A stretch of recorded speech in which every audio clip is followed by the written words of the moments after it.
Bienvenue à toutes et à tous.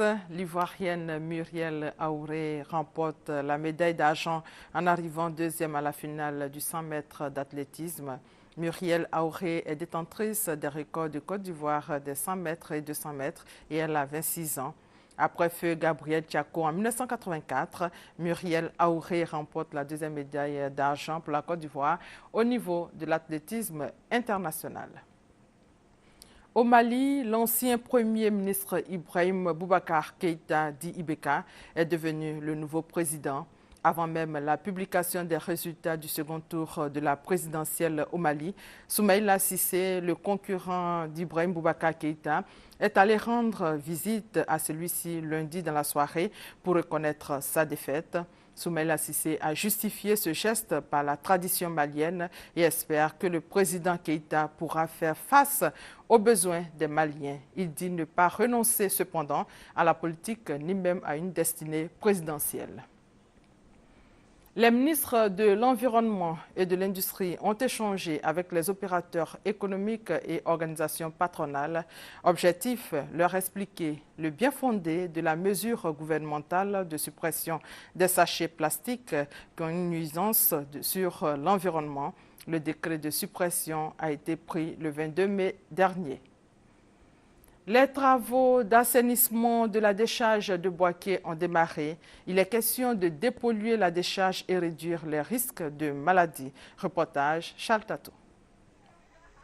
Après les plaintes des populations riveraines de la décharge finale de Boaké du fait de la présence massive des mouches dans leur village, le gouvernement vient de prendre des mesures en faveur des populations victimes.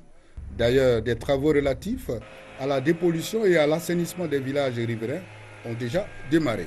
Aujourd'hui, nous sommes à une seconde phase de traitement même de la décharge qui va consister à recouvrir ce que vous voyez à perte de vue avec de la terre. En le faisant, c'est aussi pour que ces mouches-là n'arrivent plus dans les villages.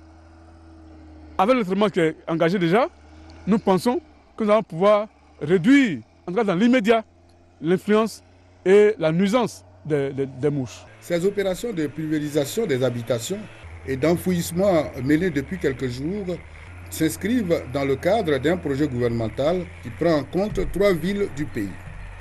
Ce projet à court terme va permettre à Boaké d'entretenir quotidiennement sa décharge pour réduire les risques de maladies.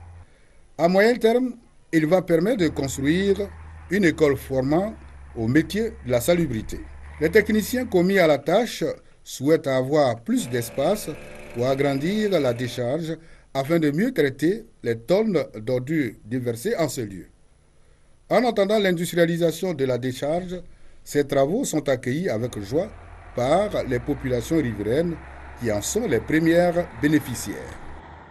Le Burundi est touché depuis 10 mois par une épidémie de choléra. Cette épidémie de choléra a déjà fait plusieurs morts. C'est la plus longue épidémie de choléra qui a déjà contaminé près d'1 millier de personnes.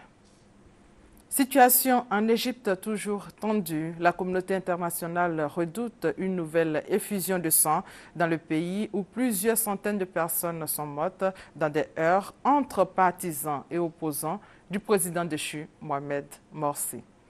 Et c'est la fin de ce flash. On se retrouve à 13h. Merci de votre fidélité.